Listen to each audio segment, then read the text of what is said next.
नमस्कार, आप देख रहे हैं JJN न्यूज़। आपके साथ मैं हूं देवांशी। पूर्ण समर्पण से हासिल सिद्धियों से भक्तों का जीवन बदल देने वाले नीम करौली बाबा के नाम से शायद ही कोई अपरिचित हो। न संत सी वेशभूषा, ना कोई आडंबर और ना ही कोई चाह, केवल एक कंबल ओढ़े सामान्य इंसानों की तरह नजर आने वाले नीम करौली बाबा के चमत्कारों से लोग हैरान रह जाते थे। ये उनकी सिद्धियों की ही ताकत थी कि वे वक्त की नज़ाकत भांपकर कुछ ऐसा कर देते थे कि भक्त हतप्रभ रह जाते थे।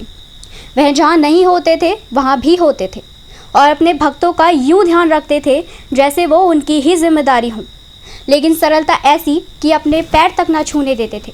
कहते थे जो कुछ है हनुमान जी की कृपा से है, पैर छूने हैं उनके छुओ। आज हम आपको बताएंगे कि कैसे नीम करौली बाबा ने एक भक्त के पैसों का घमंड दूर किया। सोने का एक व्यापारी नीम करौली बाबा का बड़ा भक्त था। एक बार वो नीम करौली बाबा के पास पहुंचा तो बाबा ने उससे सारा सोना बेचने के लिए कहा। हालांकि बाजार की हालत उस समय बहुत अच्छी चल रही थी, लेकिन उस व्यापारी ने नीम करौली बाबा का कहना मानकर अपना सारा सोना बेच दिया।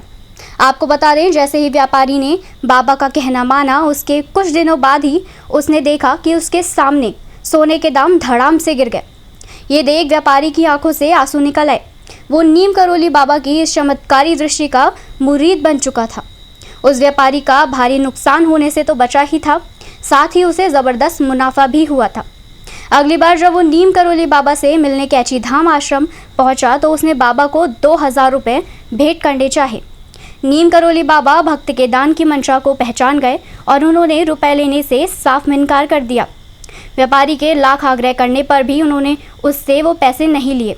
आपको बता दें, जब व्यापारी आश्रम से चला गया तो बाबा के साथ रहने वाले लोगों ने उनसे पूछा कि आश्रम के विकास के लिए पैसों की बहुत ज़रूरत है, तो आपने वो पैसे क्यों नहीं लिए। तब बाबा नीम करौली ने कहा कि उस व्यापारी की मंशा हमें दान देने से ज़्यादा हमसे फ़ायदा उठाने की थी और वो हमें खरीदना चाह रहा था। बाबा की ये बात सुनकर सब लोग जान गए कि नीम करौली बाबा से कोई भी चीज़ छुपी रहनी मुमकिन नहीं है। तो आपने देखा कैसे नीम करौली बाबा ने भक्ति की मंशा पहचान दान लेने से इनकार कर दिया। इस घटना से साबित होता है बाबा से कोई भी बात छुपी नहीं रह सकती। नीम करौली बाबा से जुड़ी ये कहानी आपको कैसी लगी, हमें कमेंट करके ज़रूर बताएं और बाकी की तमाम खबरों के लिए जुड़े रहिए JJN न्यूज़ के साथ। धन्यवाद।